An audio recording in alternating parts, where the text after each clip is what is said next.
మొన్నట్లాగానే మాకు మరలా అదే పందిబొమ్మల ఇడ్లీ కావాలన్నారని చెప్పి మరలా అదే పందిబొమ్మల ఇడ్లీ రెడీ చేయడానికి సిద్ధమైపోయాను. ప్రాసెస్ అయితే ఏమీ లేదు.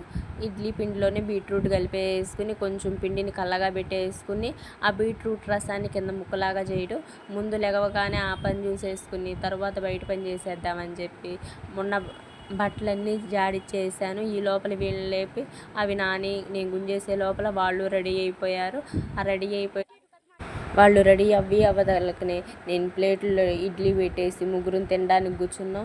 తినేసిన తర్వాత ఉన్న అంట్లన్నీ మరలా ఉంటే అది ఒక తలకాయ నొప్పి అని చెప్పి ఉన్న అంట్లు మొత్తం కడిగేసి, ఒరే నేను కడుగుతానే ఉంటాను, మీరు ఎలిగా పక్కనే బిస్కెట్ ప్యాకెట్లు తెచ్చుకోండి, ఎక్కడ ఉన్నట్టుంటా అంటే వాళ్ళు కూడా నా చెప్పిన మాట అట్లనే ఈయన గబక్కన వచ్చేసారు. వాళ్ళు వచ్చేసరికి వాటర్ బాటిల్లో వాటర్ పోసేసాను. అరే మీరు ఇక్కడ ఉంటే మాత్రం నాకు పని అవ్వదు, ముందు మీరు స్కూల్కి వెళ్ళిపోండి, టైం కూడా సరే అమ్మా అని